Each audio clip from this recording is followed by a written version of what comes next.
Hello again, listeners. Welcome to Kino, Inferno, your favourite movie podcast, featuring the Wario and Waluigi of film criticism, Aidan and Marc. So I thought you were going to say my name. I got really you threw me there. I was hoping you'd jump in and say Marc. I was still kind of thrown by the fact that you referred to me as Waluigi. I like that you've assumed that you're Waluigi. If anyone here is Wario, it's you. I mean, I am built like Wario, it's true. I more meant your powerful facial hair, but... I've got the Wario physique. I'm not as gangly as Waluigi, but I can make it work. Wah! To be fair, that is a noise I make on a daily basis, so... Anyway, this is one of our bonus episodes, our getting to know you episodes. You've already gotten to know me. Today, we're going to get to know the Waluigi of film criticism, Marc Smith. Honestly, I'm fine with that being my title. I'm going to lean So into before that. we jump into the questions that I've prepared for you, tell us a little bit about yourself, Marc. Age, sex, location. Is this Habbo Hotel? Yeah. Hey, that's throwbacks for you. So I'm Marc. I'm 28. I'm single. Libra. Alcoholic. No. So I'm a writer, primarily. So I've known Aidan since our days at university. We've collaborated on a couple of films and projects together. At the minute, I do a bit of screenwriting on the side. I've got a few things in the works, nothing major. But I mostly write content for websites like What Culture. I've written for Comic Book Resources, Video Games Uncovered, places like that. So, yeah, that's what I do. I have a brain full of encyclopedic bullshit on films and games, and people pay me money to write about it. And so, he's now legally obligated to introduce himself at any function as, "Hi, I'm Marc from What Culture, and these are the 10 horror movies that you should have seen that you've not seen." I'm Marc from What Culture. Here's 10 things about me you want to know. There you go. Yes, well. There you go. I'm pretty sure I'm contractually obliged to say that now, so. What Culture are a good bunch to write for. Yes. Search them out on YouTube. So yeah, that's I don't know why we're There you go. promoting That's What me. Culture. I don't think they need our. They don't need I our don't know, help. I mean, like, hey, What Culture, pay me my money. No, cut that out. Give us money, What Culture. We've mentioned you on every episode, I think, at this point. It's like if we say Sky Digital enough, they'll give it to us for free. I'm also just going to say Pringles. Pringles. They want to send us some stuff. Nescafe Azera powdered coffee, because that shit's expensive. So It is. Just on the off chance, let's mention Apple, Panasonic, Sony. Sony, give me another PlayStation. I'll have two. Yeah, I kind of want. I want to. Hang on, yeah, I do want a PS5, even though I normally play on PC these days. There's some good PlayStation exclusives. So Sony, let's mention Sony a few times. So I want to play God of War Ragnarok, and I want to play the new Ratchet and Clank. I've just finished the new Ratchet and Clank. How was it? Really, really good fun. But because I've not played a Ratchet and Clank game since like the second one, I couldn't give less of a shit about the story and the characters. Oh, yeah. But I had a really good time. I really enjoyed playing it. It was a lot of fun. I saw some footage from it the other day, and it gave me console envy. I want a PS5 now just to play Ratchet and Clank. Legitimately, the only reason I really bought it was because everyone was telling me this was the game that kind of showed off what the PlayStation 5 could do. And it does. Like, there's so many explosions and stuff. Like, yeah, it's great. It's really good fun. Who would have thought that Ratchet and Clank would outlive Jak and Daxter at the time? I think that's because I really like the Jak and Daxter games, but it's because with Jak 2, and as much as I like that game, and a mutual friend of ours is gonna he hates me every time I mention this, but like I really like the second and third ones, but they go really weirdly edgelordy. Yeah, out of Jak nowhere. 2 is especially edgelordy. That's why you tend to the demon version of Jak, right? And it's like weirdly like Grand Theft Auto style. Yeah, right. No Yeah, that's whatsoever. right. Because the first one is like fucking like Crash Bandicoot kind of level. And then it's very whimsical. Yeah, and then the very second one, bright you're right. It's like GTA because you can like run around nicking cars and stuff, can't you?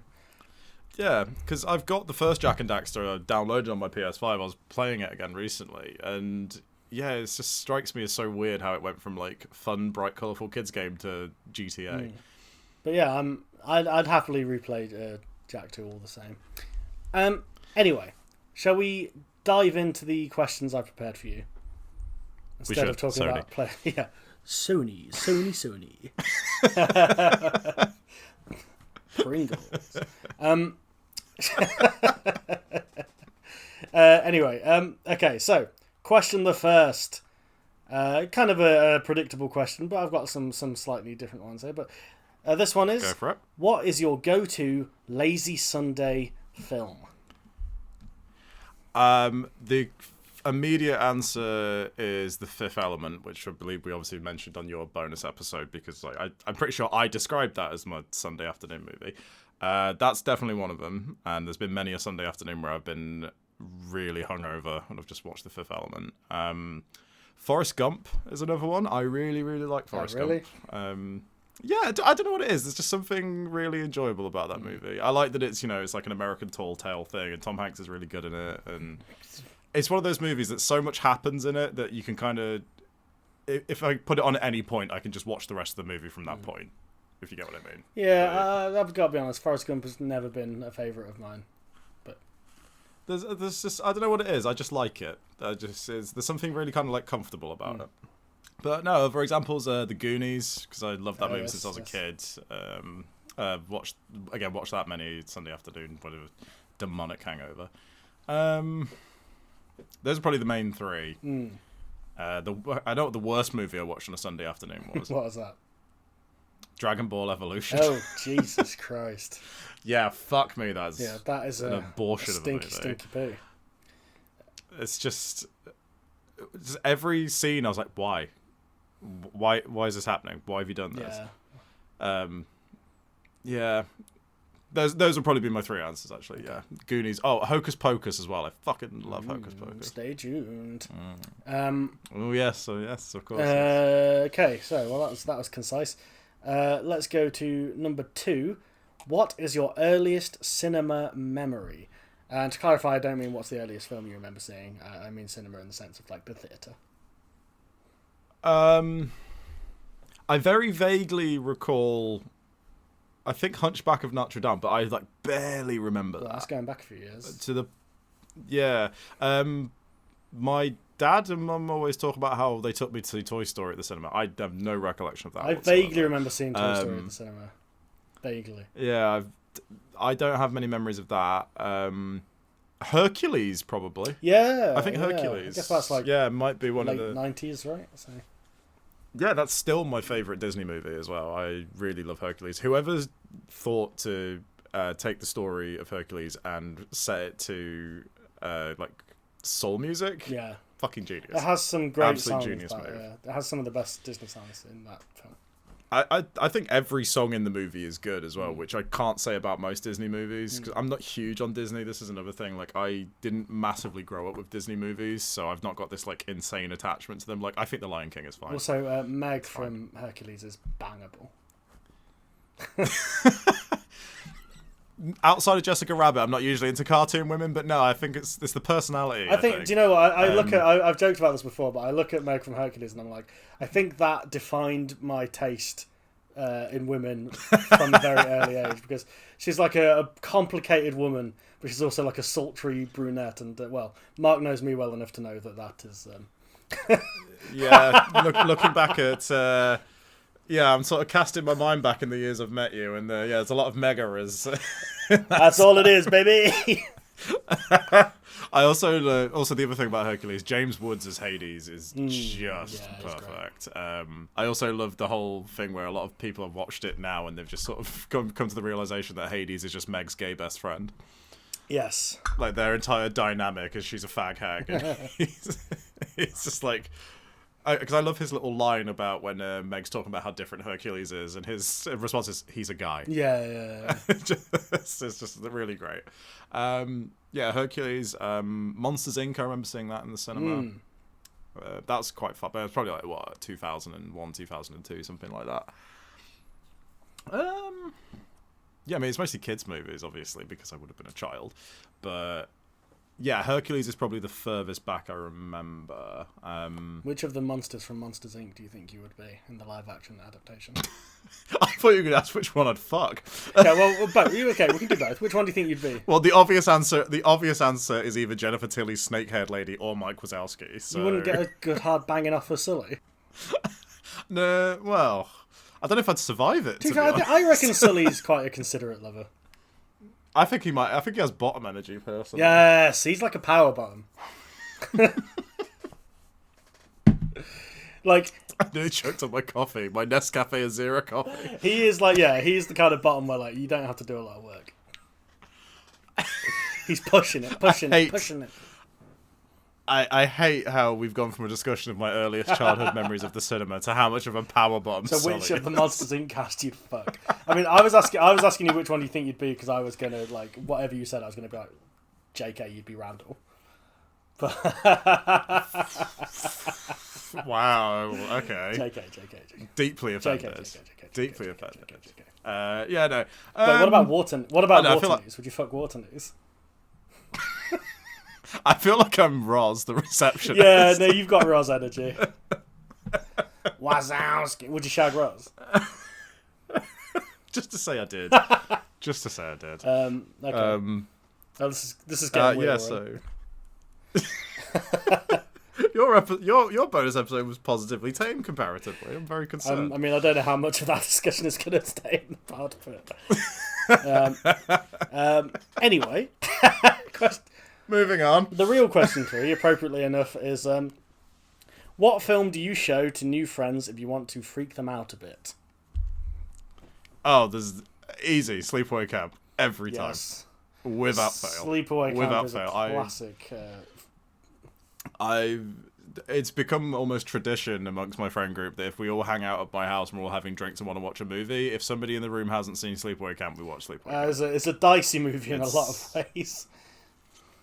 Yeah, and I've had a plethora of reactions to it. 9 times out of 10, everybody still enjoys it, and you obviously will know why it gets such a weird reaction that it does.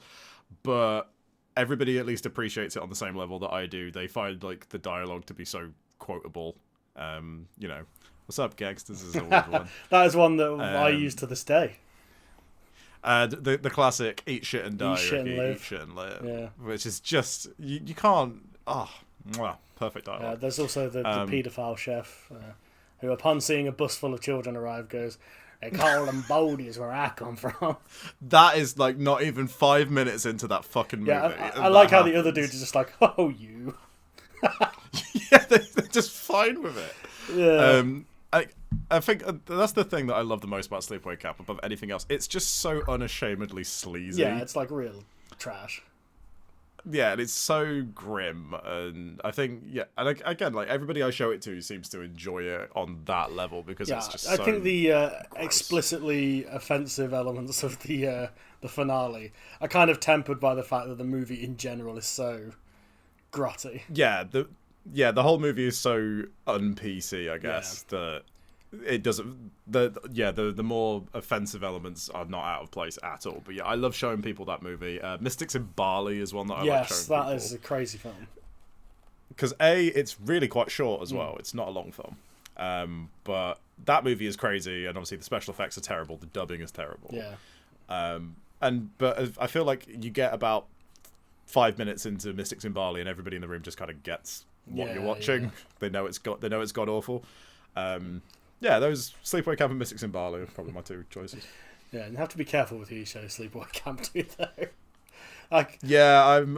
I'm careful, but I've not had anyone go too far off the deep end about it. Yeah, I think it's kind of we're talking around it because if you don't know the ending to Sleepaway Camp, that's kind of the bit that is the real showstopper.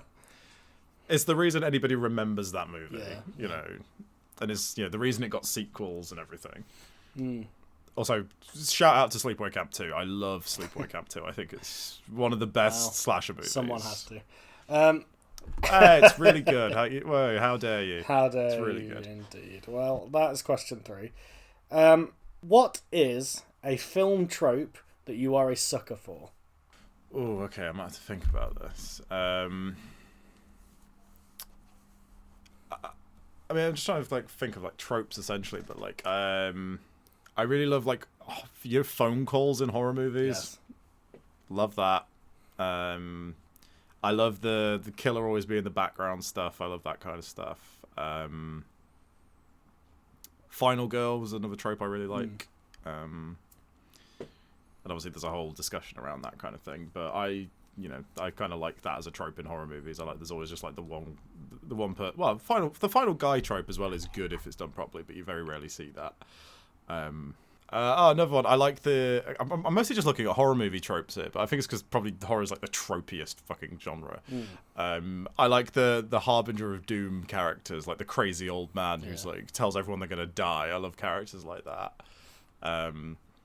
I love the trope of horny teenagers going to lakes where they know people have been killed. Yeah, they're always like still going there anyway. Yeah, it's like, oh my god, calm down, Tarmella, we're not gonna get killed or whatever. Yeah.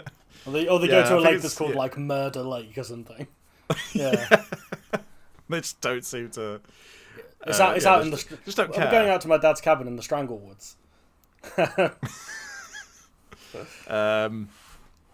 I always kind of like the trope of the unkillable killer. Yeah. Because money talks. I like the idea that no matter what they do to the killer at the end of the movie, the killer's always going to come back.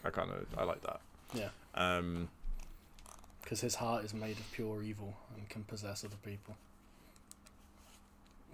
I also, even though like no movies do it anymore, and there's only a handful of movies that do, the whole calls are coming from inside the house trope I always just think is good. Yes. It's just it's always effective as well, I think.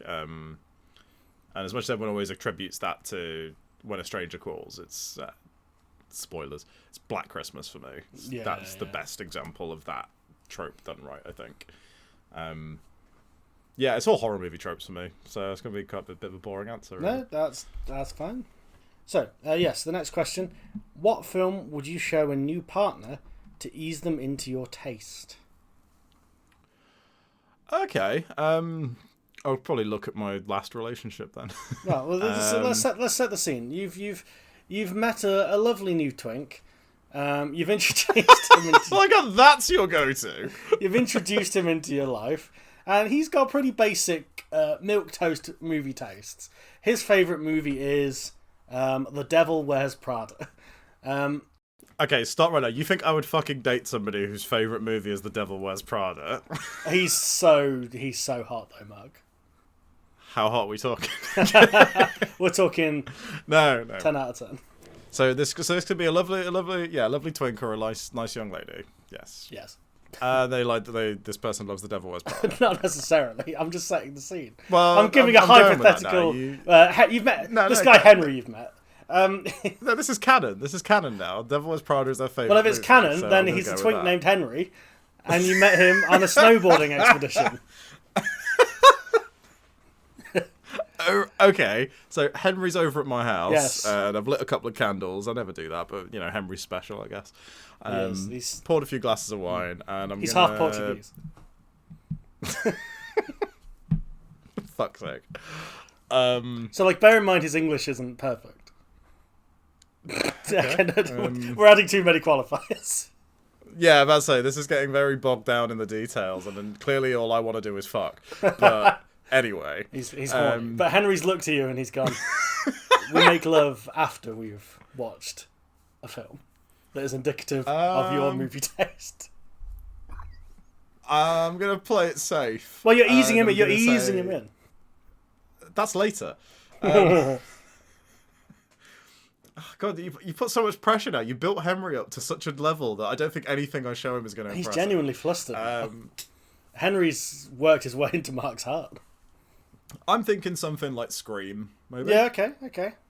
Yeah, I think because Scream shows a horror, which is kind of my main thing, and also there's a good sense of humour to Scream, so that's probably something like that I'd probably go for. Addams Family Values is probably another one. Okay, yeah. I think that's completely indicative of my taste in movies. Yeah. Really, really fun, macabre humour. Serial Mum. Serial, okay. I mean, that one's slightly more extreme than the other two. It is, because, I absolutely adore John Waters, and I think Serial Mom it holds up really well today, and I think it's still very funny today. So, I'm going to go Scream. Fuck it. Scream it is. Fair enough. Well, we'll let you know how it goes with Henry on the next episode, listeners. My hypothetical new boyfriend. Okay. Yeah, this half Portuguese twink who loves extreme snow sports but has only seen The Devil Wears Prada. It's not just that that's his favourite film, that's the only film we've seen. It's his favourite film by default. It's the only film they play at the snow lodge. Ski lodge, whatever. Snow lodge. Yeah, they've only got one DVD. It's like like a youth club. Yeah. They've got one DVD and it's The Devil Wears Prada. What kind of fucking ski resorts do you think I go to? I don't know. One apparently run by stereotypical homosexuals from the mid-2000s. They're called Greg and Andy. They're a lovely couple. Do you know the worst thing is? I saw that movie in the cinema. Why? Because a bunch of my friends wanted to go and I had nothing else to do. And you know what, mate? It was fucking awful. I don't think I've ever seen it all the way through, to be honest. I wouldn't recommend it, personally. Meryl Streep's a bitch, and that's the movie. I feel like that's pretty much every Meryl Streep movie, isn't it? Yeah, true. There is one of hers, actually, that has been on my list for ages that I've never seen. Obviously, she's not just the main focus of it, but was it August Osage County? Yeah. I've not seen it, but... I've wanted to see it because it's based on the play by Tracy Letts, who wrote Killer Joe and Bug. Yes. And I love both of those movies as well, so it's been on my list to watch for a while, because it was one of those movies I remember it coming out, but I had no idea who was behind it. So now I'm like, I really want to see this. Yeah, that came out when we were at uni, didn't it? Not? Yeah. And the play won loads of awards as well, I think. I remember reading reviews saying it's such a joyless film because it's so overwhelmingly grim. I was like, well, that sounds great. That's what he likes. But yeah. Will Henry enjoy it? We don't know. Moving on. Well, we know he likes Meryl Streep, so That's true, actually. There you go. That's my choice then. I've not seen August Osage County, but there you go. That's my choice to show Henry. Because we know he likes Streep. Anyway, so the next question: what nostalgic film did you rewatch only to discover it was shite?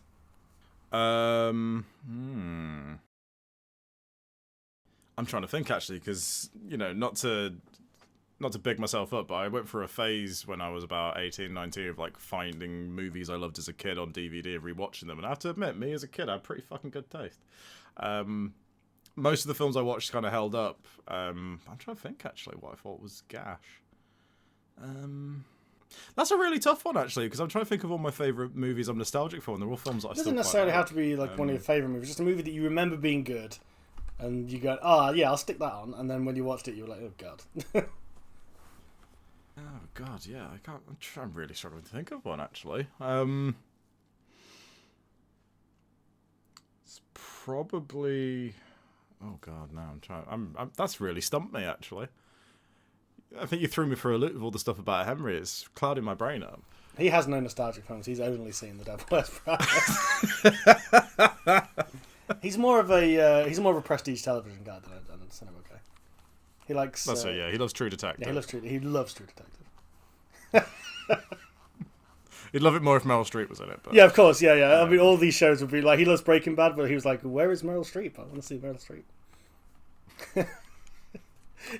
Who is this guy? Why does he think that all entertainment features Meryl Streep? So there's a man who was living in a box or something, and then he's only just been released.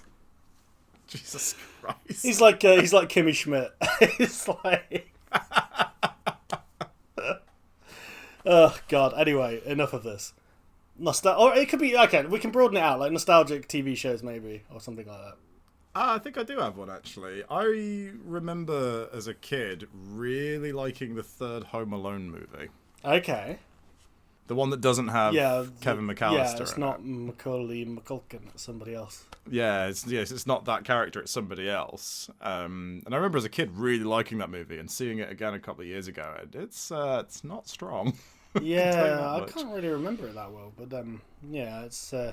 I remember it being like weird to watch.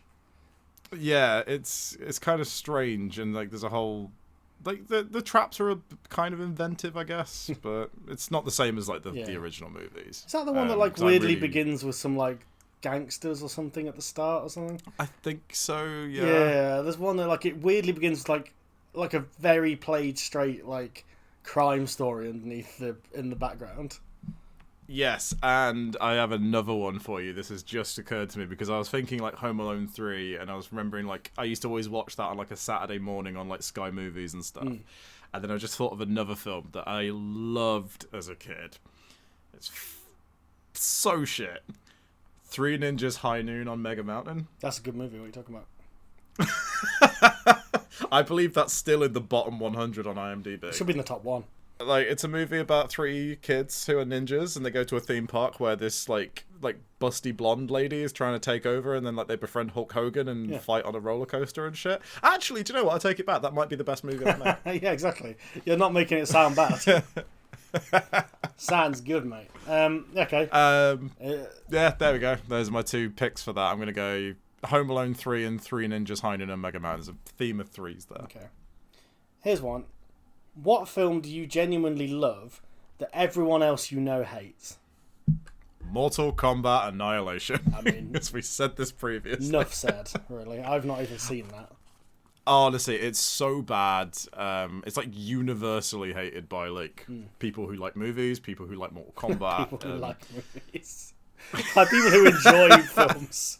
It is considered poor. Genuinely hate it. But like, I don't know, it's so bad, and it's just so cheesy, and the special effects are fucking dire. The story is ridiculous. And it came out recently as well that the film wasn't even finished. Oh wow! Apparently they did a test screening without all the CGI and like the final cut being done, and apparently the test audience was so positive in their reception that the studio went, "No, just release it." What? Yeah. Jesus Christ.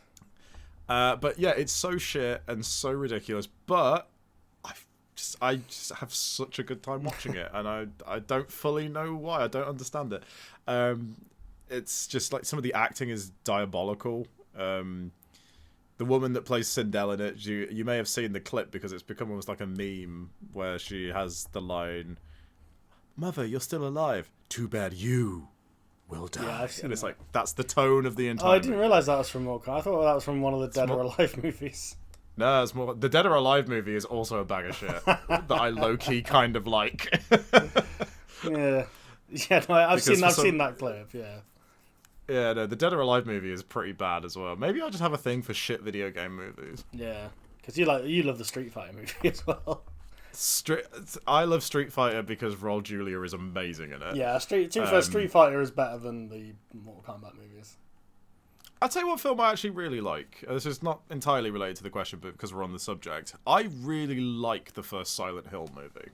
Yeah, I remember it being like okay. I don't like it as much as you do, but yeah, I know you're a big fan.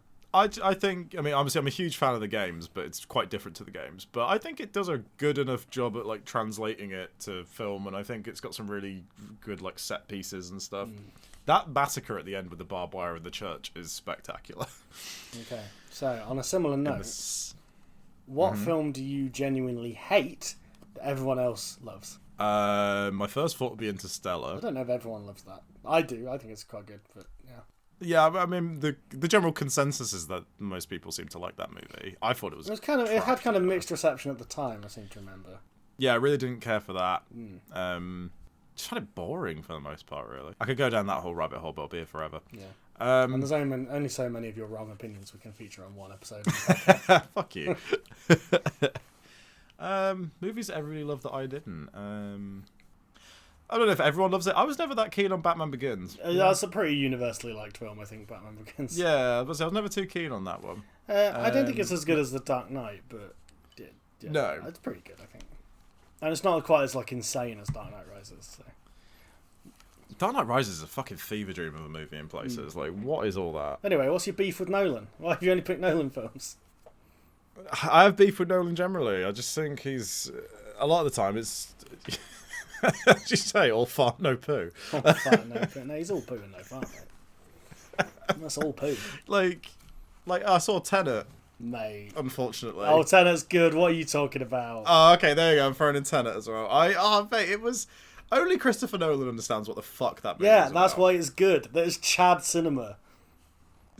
Imagine making a film where all of the dialogue is just people explaining the plot, and still it is impossible to understand. Yeah, imagine making a film where all of the dialogue is people explaining the plot, but not hiring a sound guy good enough to actually fucking record that. No, that's a Chad move. That's a Chad move. I still can't get over that scene where the protagonist, and also it's fucking so stupid that his name is the protagonist. That is the most Chad move. So stupid. Chad move. Where he says to, like, he's talking to Kevin Branagh's Kenneth Branagh. Anyway, yeah, big Ken. I'm getting mad. The red mist is coming down. Where he's talking to Kenneth Branagh, and Kenneth Branagh's like, no, we'll talk somewhere private tomorrow. And then they're just on those giant fucking speedboats shouting at each other down microphones. Like, why? Why are they doing that? Because that's true cinema, my friend. Because apparently Christopher Nolan wanted an extra $5 million on the fucking budget. Like, honestly, I don't get it. I was like, look. A lot of people have this opinion. Am I wrong? A lot of people have this opinion on Tenet, but I just find them to be incorrect. Because Tenet, for me, look, the thing about Tenet is, it's incredible from start to finish, because it's just like, it's just because the thing with Tenet is, I can't necessarily disagree with everything you're saying. I do think it's a movie where it is a Marmite movie. It's quite divisive, even among Nolan fans.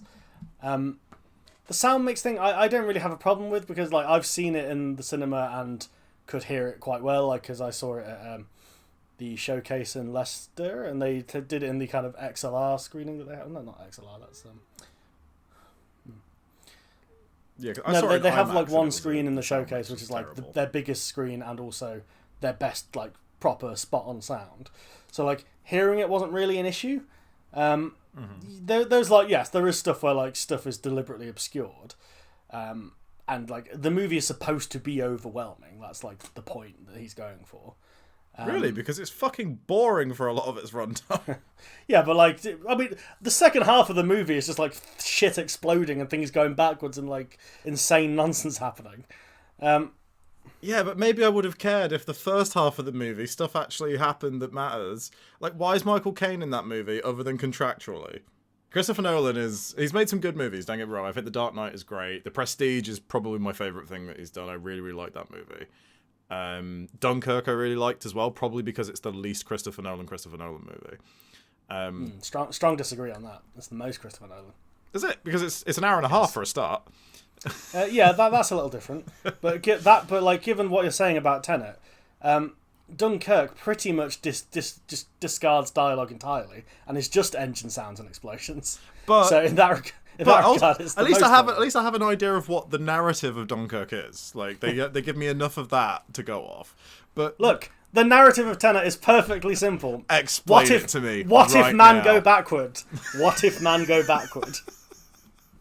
That's the movie. I've still never seen Inception. That's still one of the movies I've just never seen.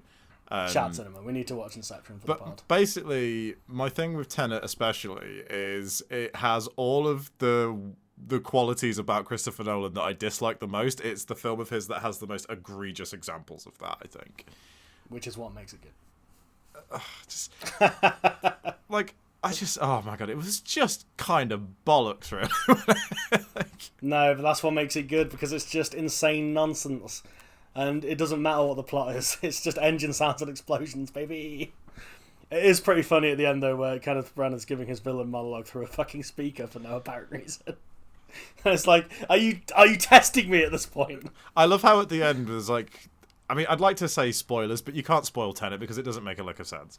Look, the plot is... No, it makes perfect sense. The plot is, what if man go backwards? And, like, Robert Pattinson's character reveals to the protagonist... Honestly, that makes me want to vomit in my mouth referring to him as that. Because it's fucking stupid. Anyway. It's his name, bro. His name is first name last name protagonist.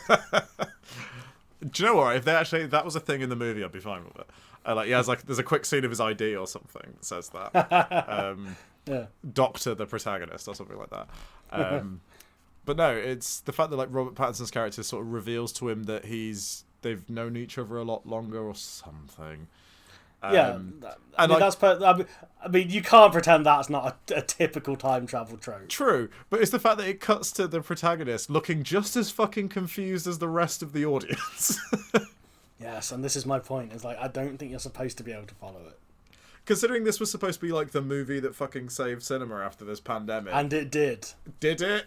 It saved cinema. I don't know, man, because I saw the New Mutants not long afterwards. So. Yeah, I also saw the New Mutants not long afterwards. And you want to talk to me about Tenet being nonsense? At least I could follow the plot of the New Mutants. Like, there are two bears inside you. What plot? There are two bears inside you. One of them might be gay, I guess. I mean, if that was a Nolan movie, it'd be like there are two bears inside you. One of them is your father from the future. One of them is you from the future, and they're both the same person. That would be the Nolan version. Anyway, should we move on before I just spew bile everywhere about how... Well, that's it. We're covering Tenet on the pod. Well, God, you're gonna make me watch it again, aren't you? I've seen it twice, and it's better the second time, baby. Yeah, oh, Jesus Christ. So good. Engine sounds. The action scenes were good, I'll give you that. The action scenes were fucking next level. This is the thing. People can say whatever they fucking want about, I couldn't hear the dialogue because of boats, which is just, you're weak. If you can't listen. Why were they on boats? What does that serve to the, like, what purpose because does that boat serve? go vroom. Only because Christopher Nolan was like, why not? Let's just fucking throw money at the screen. Because boat go vroom. This is the thing. I think people have Nolan all wrong. This is my theory on Nolan. I think he is a good filmmaker, but I think people have him all wrong. They all kind of see him as this, like, kind of cold, like, intellectual, cerebral filmmaker. But my attitude towards Nolan is, he likes it when boat go vroom. I mean, you've seen Dunkirk, right? That is nothing but boats and planes and explosions, right? But I think at least that was the point, though. That's why I kind of like Dunkirk, because that's all that movie is trying to be. And I think that's pretty much all Tenet is trying to be. Is it? I think the problem, yes, but I think the problem is he's come up with this backwards concept, and he needs to explain it to the dum-dums in the audience. But my thing with Nolan is like, don't worry about the dum-dums, because they're just going to go boat go vroom. It's fine. Like, no, because you need, like, I need something between the boat going vroom and the people going backwards to actually, like, latch onto. Otherwise, I don't care about the fucking boats going backwards or vrooming or whatever the fuck you're on about. Like, nah, I like it when boat go backwards. No, the boat doesn't even go backwards. The car go backwards. Man go backwards. The car does go backwards. That's very true, actually. That does happen in the movie. And plane go boom. Plane does get that scene is really impressive. Like, that scene's fucking killer. Yeah, and also the setup for that scene is fucking great, because it's I think that scene is, well, you know, the bit where the protagonist, best name in cinema, is talking to Robert Pattinson, and he's like, well, how are we going to get the plane? And like Robert Pattinson goes, oh, well, that bit is a little bit dramatic. And they're talking about like just taking a 747 and just slamming it into the building. Like, I think that is a direct transcript of Nolan speaking to the studio about that scene, where he's just being like, look, what we need is plane, go into building. I feel like Christopher Nolan is trying to be the thinking man's Michael Bay, and failing horribly. I don't think he's trying to be. I think he is, and he's succeeding. Thinking man's Michael Bay. What a fucking title to aspire to. I mean, look, Nolan, I watch all of his films because he's going to drive a plane into a fucking building like a lunatic, so you've at least got to turn up. Yeah, that's the thing. Like, I will give him credit where credit's due. Like, he understands how to do action and spectacle and all that kind of stuff, and that's great. Just give me a fucking story I can follow, please. That's you're weak, Mark. That's the thing. You don't need a story you can follow. Am I? Or am I just or am I just expecting the bare fucking minimum? You can. I think Tenet's easy enough to follow. Please regale me with the story of Tenet. What's it about? It's perfectly simple. If you say man go backward one more fucking time. Man go backward. No, it's perfectly simple. In the future, bad thing happen. Ergo, man go backward. That's all you need, baby. Right, let's move on. I'm getting furious. The funniest part of Tenet as well is that the characters have no fucking idea what's going on throughout the Nobody entire does. movie. Literally nobody does. I just love that early doors he has one of the characters be like, don't try to understand it, just feel it. And it's like, okay, well that's the mantra for the movie then. Don't bother trying to understand this. And ridiculous. I think that is borne out by the fact that there are points where exposition starts to happen and then pounding techno overpowers it. Yeah, literally. Maybe because it's like, just go with it, man. Maybe Tenet is some kind of weird, like, meta commentary on cinema. Maybe. But no, I think it's just a Chad movie. Next question. No, I think we need to talk about Tenet more. We can do an episode on Tenet, and I'll have Pounding notes. techno. I'll have Pounding notes. techno. Techno. What question was that? I can't even remember. It was supposed to do with movies everyone loves. Apparently, everyone loves that everyone loves that you hate. And you only picked Christopher Nolan movies because you're weak.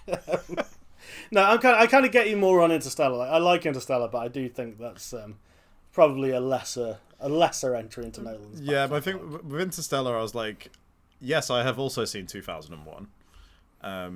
Yeah, to be fair, I think that I don't know how fair a criticism that is. Like, there's definitely a massive influence of it, but like, there is on all serious sci-fi of that kind. Yeah, I mean, so that's not obviously like my reason for disliking it. I think the main thing is I just don't think the story's as interesting as it seems to think it is, and they kind of waste a lot of actors. Like, that film completely wastes Jessica Chastain, I think. Like, she doesn't really do... She just kind of sits at a monitor crying. That's kind of all she does.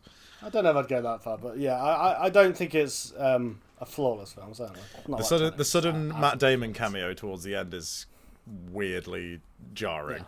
And as Dr. Mann, first name Hugh. And the fight scene between him and McConaughey is hilarious. But that wasn't a joke, by the way, listeners. Look up the character name for that character. Yeah. He's only referred to as Dr. Mann throughout the movie, but his first name is Hugh, canonically. His name is Dr. Hugh Mann.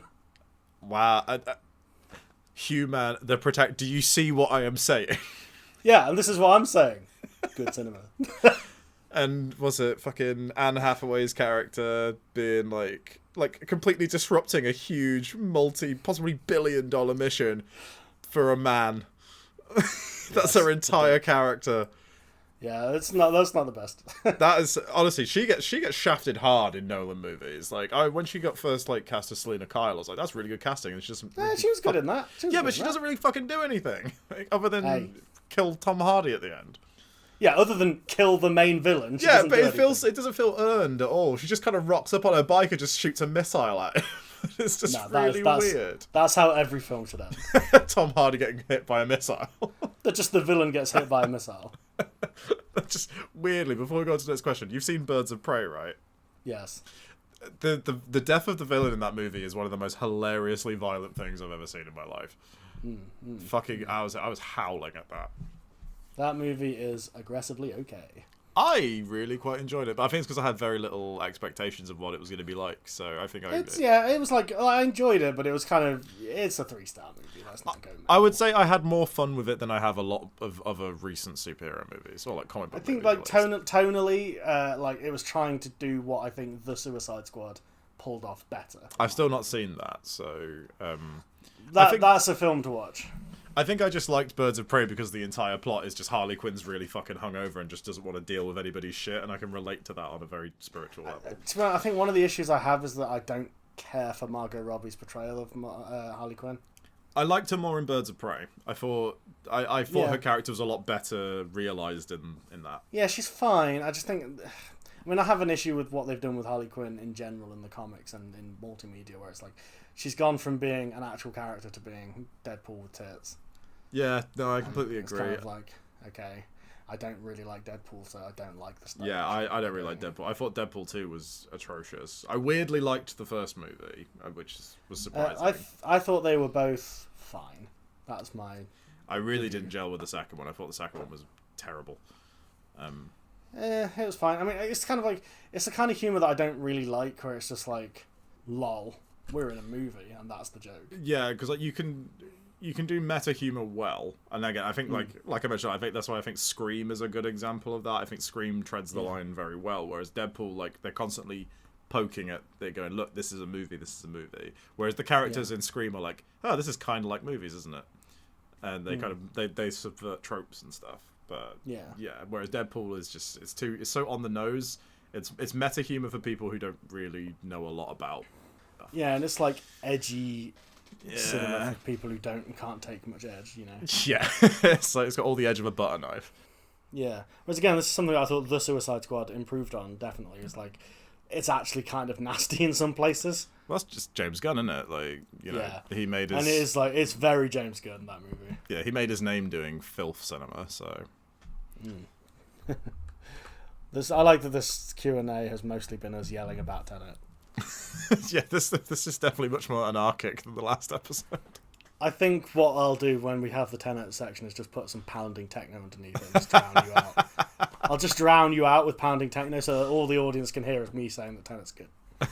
I would actually be fine with you doing that. I think that'd be funny. We've got about 10 minutes left. I love a movie that's all exposition being drowned out by pounding techno. Okay, so we've only got a little bit of time left, but we covered most of these questions. So all that's really left is, it's a two-part question, so I'll ask it as one. Go for it.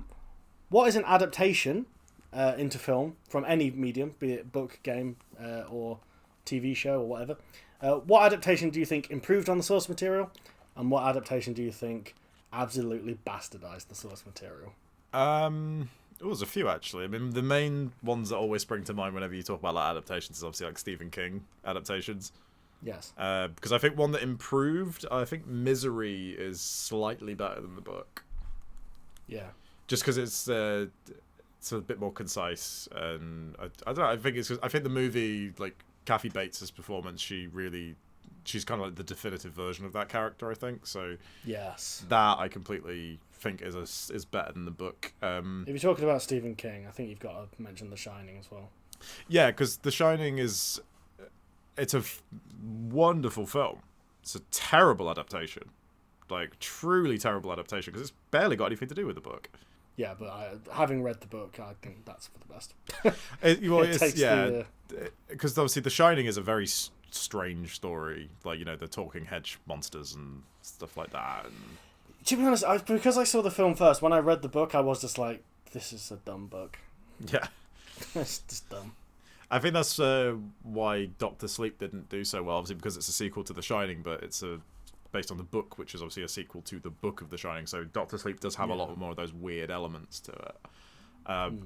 Also, just anybody who's listening, if you've not watched Doctor Sleep, watch it, it's so good. Watch it with the soundtrack to Tenet, just blow it. Any scene that looks like it's going to explain the plot, just crank up the Tenet soundtrack and then crank it back down when it gets back to action. Terrible adaptations. Do you remember the Cirque du Freak movie?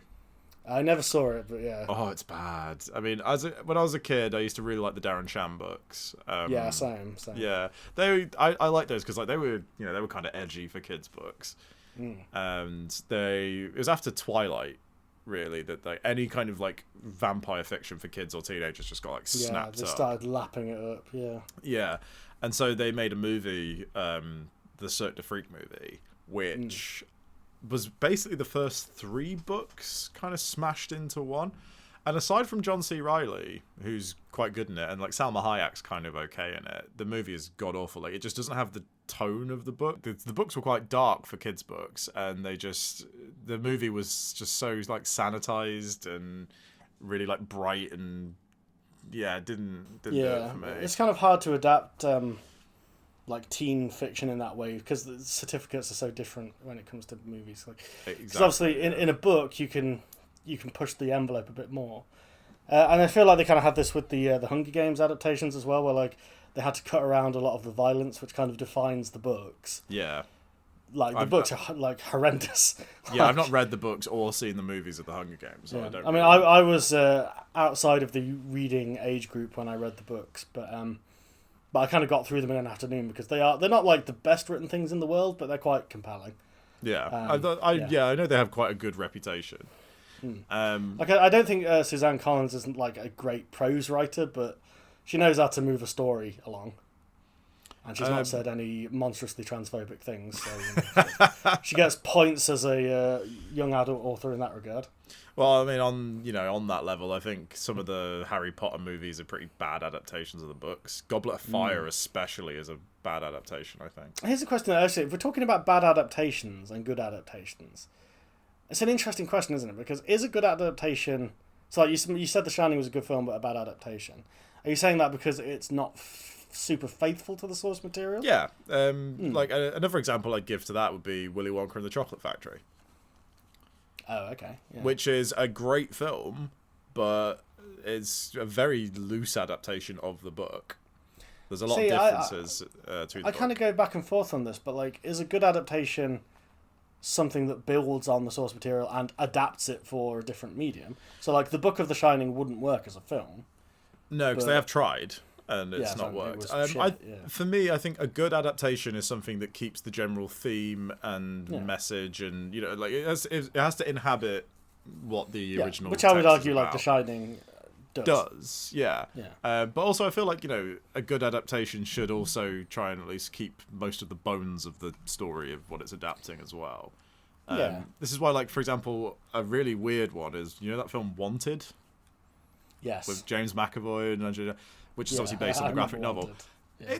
There's like nothing from the graphic novel. Yeah, it's like completely its own thing. Yeah, so that to me is a terrible adaptation because it has nothing to do with the source material. And again, like The Shining is kind of like that because aside from family go to Winter Lodge, dad go crazy, very little else from The Shining is in that movie. Yeah, I guess. The Lord of the Rings, I think, is an example of a good adaptation. Yeah. Because it cuts the bullshit. But they did cut Tom Bombadil, so... Yes, they did, which, let's face it, but for the sake of making it a movie, that's the best decision. Disagree. I want to see the bit where the hobbits get high and get the dicks out. Well, I mean, Pippin and Merry are high throughout the entire fucking movie, so like, they're constantly getting blazed. Yeah, I would actually argue that The Lord of the Rings is a good adaptation because they change a lot about the book. They subtly change a lot of details about the books that make for a more compelling story in general. Like, I would actually, as blasphemous as this is going to sound to some of the listeners, I would argue that it's a better version of the story than the books are. Well, I think that purely because, like, Tolkien being like a linguist and stuff, the books are actually not the easiest to read, in my opinion. No, and they're full of songs and shit as well, especially as they go along. Yeah, like there's a really great story, but there's a lot of guff that you have to a lot of waffle. There's a lot of waffle. Yeah, and if you're there for the story rather than the world building and all that cobblers, then the books are kind of a drag.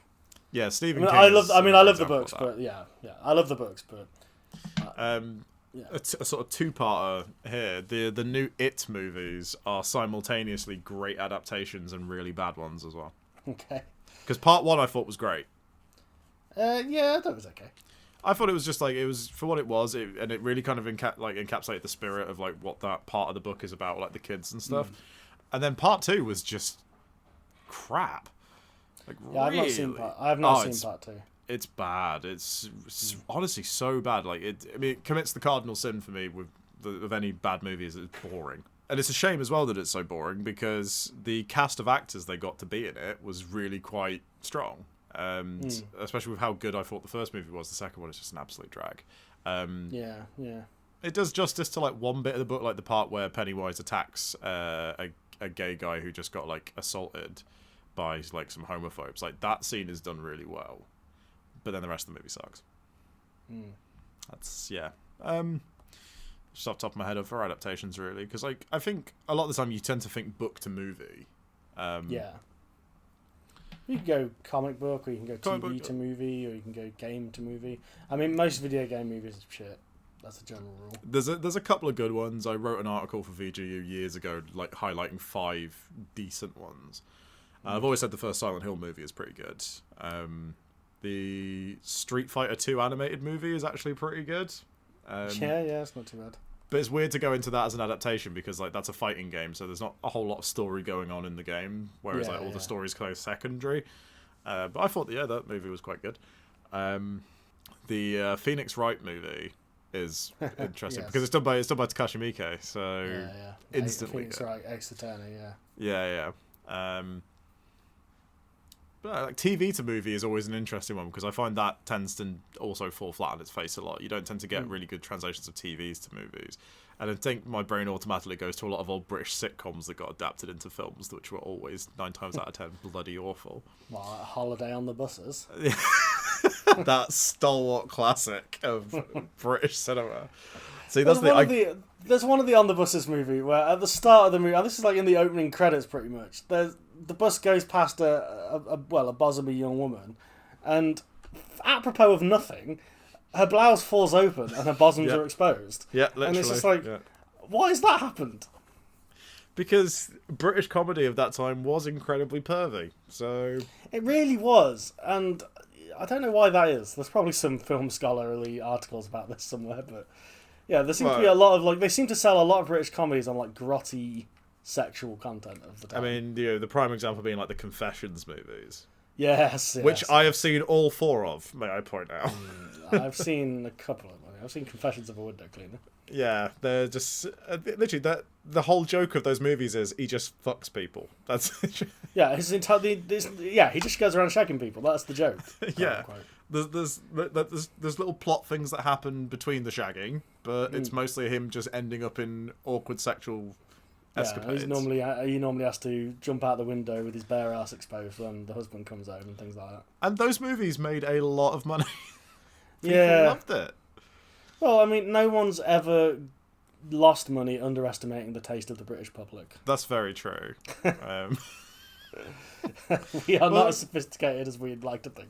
Well, after James Bond, do you know what the most successful series of British movies ever is?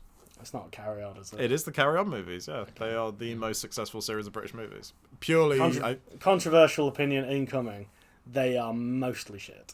They are. There's a couple that I do think are good, because, due to my parents, I've seen a lot of sort of old British comedy and stuff like yourself. I've seen a lot. Yeah.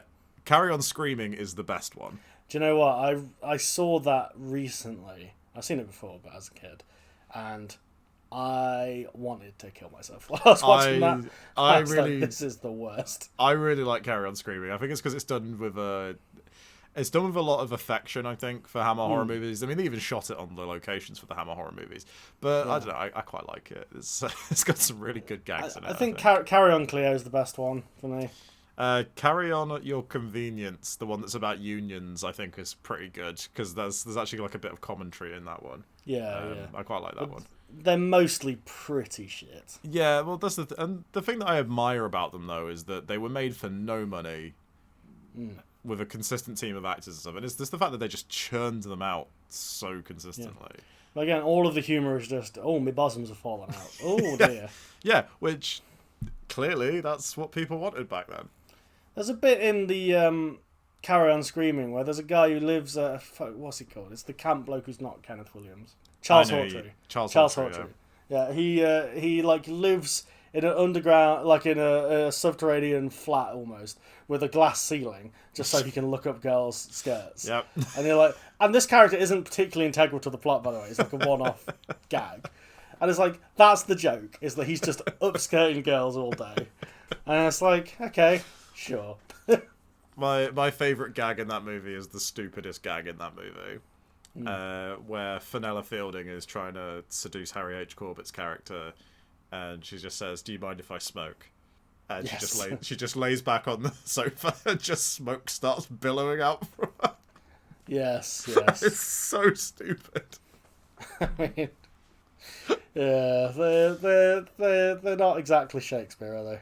No, but they have a certain appeal, and even though there is a lot of sort of questionable content, for the most part, they never come across as malicious. Really, I think. I will say the only joke, not the only joke, but one of the jokes that I will hold up as a genuinely good bit of writing from a Carry On film is from Carry On Cleo, the famous line, "Infamy, infamy." They've all got it infamy. My favourite ever joke in a Carry On movie is we've gone down this rabbit hole. Yeah. But my favourite ever joke in a Carry On movie, I can't remember which one it's in. It's I think it's called Carry On Loving. I think it's one where they run a dating agency. It's not one of the good ones. Yeah. No, it's certainly not one of the good. It's not one of the 3 ones that are considered good. Yeah, because Carry On Camping is obviously kind of typically considered the peak of that series. But no, there's a joke in it because they run a dating agency, and there's a character who's played by one of the sort of Carry On regulars, and he's talking about how he's been widowed twice, and he's asked, "Oh, how did your first wife die?" He's like, "Oh, she ate some poison mushrooms." He's like, "Oh, that's terrible. What happened to your second wife?" He's like, "Oh, she was struck with a hammer." He's like, "How did that happen?" "She wouldn't eat the mushrooms." It's just so, for a Carry On movie, that's really fucking dark. Yeah, I think I prefer the more like dialogue-based humor gags, carry on. Yeah, whereas there's a lot of but there is a lot of I've fallen on your bottoms kind of humor, which not necessarily aged super well. No, but that's what the British public wanted back then. Yeah. So unlike the On the Buses films, which are stalwart classics, as you say. I actually didn't know this until recent years, but like On the Buses is often like critically considered one of the worst sitcoms to ever come out of this country. Yeah, because it's fucking diabolical. But I didn't realise it was that hated. I mean, have you seen On the Buses? I have. I mean, bear in mind the standard of British sitcoms of the time as well. Yeah, is true. Not particularly high. That's very true. Yeah. But like that hated, like, have you seen Mrs. Brown's Boys? That is arguably far fucking worse. That is worse, but like I don't think by much. No, but given the choice of watching On the Buses or Mrs. Brown's Boys, I'm gonna choose On the Buses. We should do an episode just ranking old British sitcoms. But we're not allowed to do any of the good. No Blackadder or anything like that. No, you have to do the shit ones. It's got to be the real Mildred and stuff like that. Bottom of the barrel. I mean, we're gonna have to put Allo Allo on there, but I refuse to accept that is bad. No, it's not bad, not at all. Good moaning. It's good. He says good moaning. That's it. I'll tell you the one sitcom that I've never properly watched, but whenever I see clips from it, I'm always amazed it got made back in that days. Are You Being Served was really, for its time, fucking risque. The title of Are You Being Served cracks me up now because there's a bit in the recent Alan Partridge podcast where he's talking about Are You Being Served, but he always pronounces it as Are You Being Served? It just cracks me up now. I just whenever I see clips from that show, I'm like, how did that get made back then? Because a lot of British sitcoms back then, they're quite like Allo Allo's got some quite blue humour in it, and you go, Because I'm always kind of amazed by the people these days go, comedy's ruined these days. And it's like, no, it isn't. Comedy is in a really good place right now, I think. And I think I think the thing that you have nowadays is that you have like an oversaturation of every genre, really. Yeah. And part of that is streaming, and part of that is just like, because the more things become, on demand, the more things become kind of like there's niches getting filled, but they're getting filled by multiple things at once. No, I think you're right. Like, I don't think there's comedy. I don't. I certainly wouldn't say comedy's been ruined in any particular way, especially when you go back to the likes of On the Buses. Yes. Well, if that's what's being ruined, then. Yeah, because you see a lot of people always talk about, like, it's a phrase that I fucking hate. I hate this whole people talk about, like, woke culture and all this, and they go, no, woke culture's ruining comedy. I'm like, how in a world where Julia Davis is still being commissioned is woke culture ruining comedy? Because, she pushes the envelope every single time she makes anything. I mean, I feel like people who complain about woke culture are not the audience that watches Julia Davis. That's very true. I feel like they're the kind of people that would be deeply shocked and offended by what she does. Yeah, I mean, it's the irony, isn't it? Of the people who bitch and moan about people being offended are usually the people who are the most easily triggered. Oh yeah, they're the pearl clutchers. Like, they're the ones who, and yet they want to go back to that age where we had, on the buses with, just buxom ladies' bosoms falling out all the time. Well, I think what it is, what they can't acknowledge about themselves is they want to go back to an age where they didn't have to think about sexual issues. Absolutely. And like, look, we all get that at some point. Like, I know we all get frustrated with stuff and just want to be like, I just don't want to think about it. But, turning that into some bizarre crusade to bring blackface back is not the way forward. Let's face it, before it all kicked off, who the fuck remembered or cared about Little Britain until it got removed from streaming services? Yeah, and like Little Britain is a classic example of shit British comedy, in my opinion. Because I'll put it this way: when I was 12, Little Britain was hilarious. I think it's unwatchable now. Like, even when I was that age, like post season 1, I was like, this is not good. It's because the first season at least has characters that aren't just the catchphrase characters. Yeah.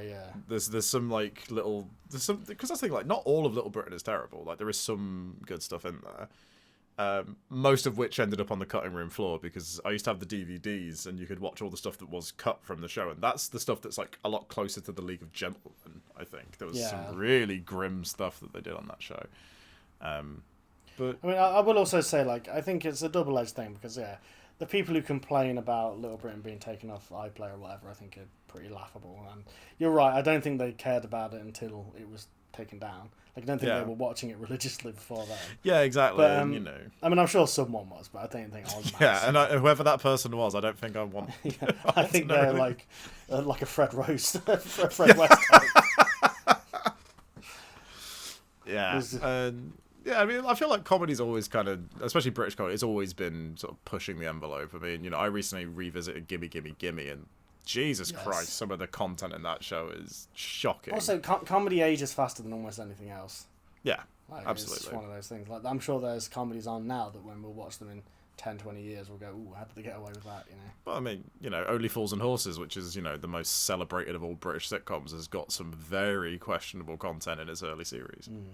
And to the point where, even though, like, because I personally do think it is a pretty good show from a writing standpoint, I would be hesitant to recommend it these days. Yeah, I mean, I've never been super into Only Fools and Horses, My but parents really love it, so I've seen like the entire series. Yeah, I've seen odd episodes here and there. I think it's a fairly well written show, just from like a character standpoint. There is some good humor in it, but I think that's the real reason why that show is so popular, is because the central characters are all just really well written. Yeah, cheap girl. Yeah, I think it's because we all kind of know people like that. And it's also nice to see a sitcom where the main characters aren't... I mean, they're good people at heart, but like they're not the most moral of people, I guess. No, well, that's it, isn't it? Yeah, you want sitcom characters to be getting into shenanigans and such. Yeah, exactly. Like, because the whole thing in Only Fools and Horses is like they don't pay tax or anything, and they clearly sell stolen items and stuff. Yeah. And there's something kind of charming about that. I think Only Fools and Horses is definitely considered one of the better ones. Obviously, we've mentioned Blackadder. Those are usually the two that top the polls of British sitcoms. With good reason. I think they're both on the higher end of things. Oh, yeah, absolutely. Yeah, they're the ones where the writing definitely stands out, I'd say. Even Blackadder has plenty of knob gags in it. Yeah, exactly. I mean, I really love Rick Mail and Aid Edmondson's stuff as well. Yeah, which is all knob gags. Yeah, the young ones. The young ones, Bottom. I really love Bottom. I've always thought Bottom was... That's actually my favourite thing of theirs. No, there's still lines from the young ones that I use on a regular basis. We went off massively on a tangent there. Yeah, we just started talking about British sitcoms for some reason. We did. I'm not against it. We should definitely do, as a bonus episode, the top 10 worst British sitcoms. we have to watch them as well. That's I know. We're going to go insane. I'll tell you what, every episode of On the Buses. I tell you, if we gain traction, people can do a watch along with us. That's what we'll do. Last of the Summer Wine. Is that considered bad? I don't know, but there's so much of it that it must be bad. Yeah, isn't there like 20 odd series or something like that? There's like 2,000 series of Last of the Summer Jesus Wine. Christ! I mean, I know that 2 pints of lager and a packet of crisp gets really bad critical reception, but my God, there's some good fucking jokes in that show. I don't remember that one that well. Oh, there's some very good jokes in that show. It's like really crude and crass. Don't get me wrong, but there are some such great gags in that one. But yeah, yes, we might return with the worst British sitcoms. Yeah. I mean, I can tell you what the worst British sitcom is. Controversial choice. Gavin and Stacey.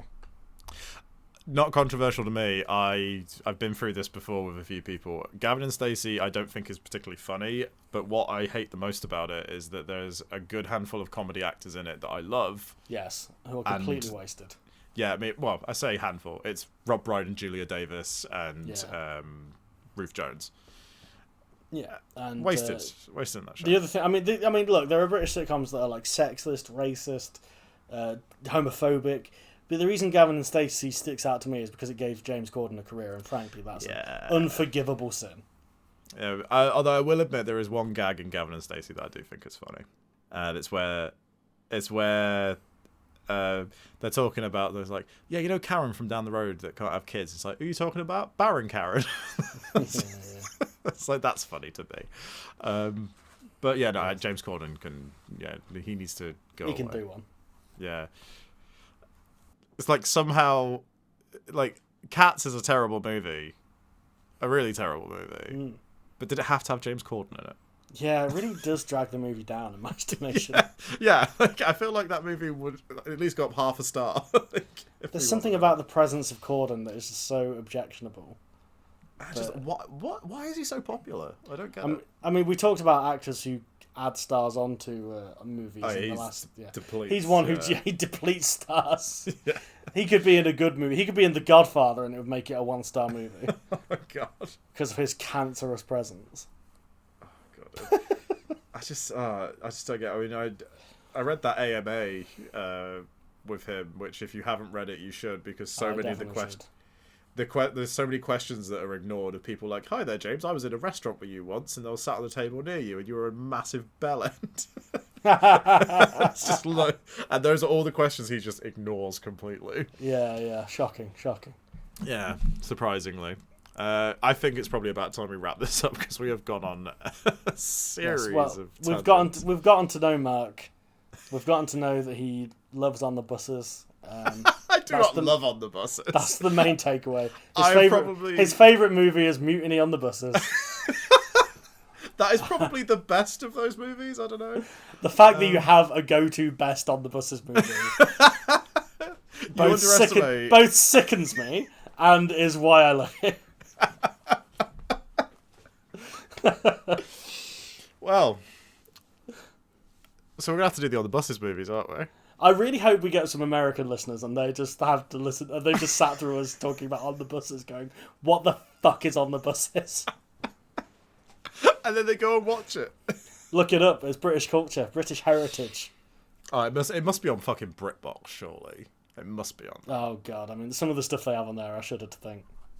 Oh yeah, like I've been kind of morbidly curious about seeing what's on BritBox. I've been using a friend's BritBox, and mostly to watch old episodes of Doctor Who. That's the only reason to get it, really. Yeah, it's kind of like basically that is what they sold it on. Is like you can pay a £5 a month to have the entire classic series of Doctor Who at your disposal. Which not a bad deal, to be honest. Let's face it. They've got some other good stuff. Like they've got the Avengers. Okay, yeah, they've got the good stuff. The proper Avengers, not the the one with Diana Rigg. But I know the only original thing they've made is they've brought Spitting Image back, and I've heard it's bloody awful. Oh mate, oh god, we don't have time, but it's awful. Yeah, I've been told it's like it's just lost all the bite it ever had is just gone. Yeah, I mean, to be honest, I don't know if Spitting Image was ever that great to begin with, but like this new version is wank. Yeah, I get that. I've seen like little mini clips of it online, and it just.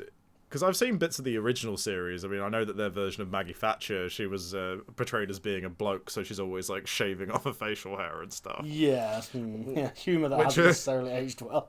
No, but at least, they would be... That's quite savage and vicious, I guess, whereas this new series doesn't seem to have any of that. Yeah, it's just kind of like tepid celebrity impressions, really, is what it is. It's like 2D TV levels, if you remember that. Oh god! I mean, we're talking about losing American listeners. We've gone from On the fucking Buses to Hello Hello to 2D TV. That's Kino Inferno, folks. Yes, well, let's wrap it up there before we start talking about Some Mothers Do Have Them. Hey, that is a classic, my friend. That is a classic. Yeah, see, that's legitimately good, is what I would say. I really hope we have just one American listener who's so enamoured with our show that they're going to look up all these things and start watching fucking Some Mothers Do Have Them. Oh, Frank Spencer. The campest straight bloke ever. It is Some Mothers Do Have Them. Frank Spencer's Some Mothers Do Have Them, isn't it? Yeah, Michael Crawford, yeah. Yeah. And he goes, Michelle Betty. Detrice. Yeah. He goes, Betty. Yeah, I like the fact that he had a daughter in that show. I was like, Frank Spencer was able to procreate. That's somebody else. That's somebody else's story. Like Michelle Detrice's character's just shagging the neighbour. Yeah, there's a milkman who looks just like her. Anyway, on that bombshell. All right, we'll see you next time, guys. Thank you for listening. Maybe we should start sitcom Inferno. Let us know if you want it. Let us know if you want it, guys. No, you have the power. You have the power to make sitcom Inferno a thing. No one wants that. Anyway. Sayonara. Goodbye.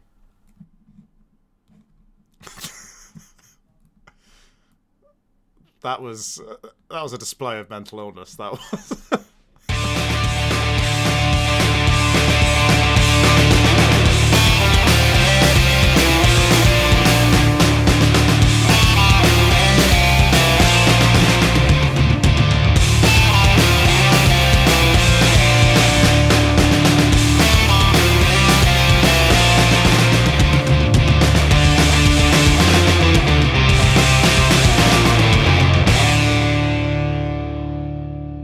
But I've stumbled upon the most delicious British sitcom.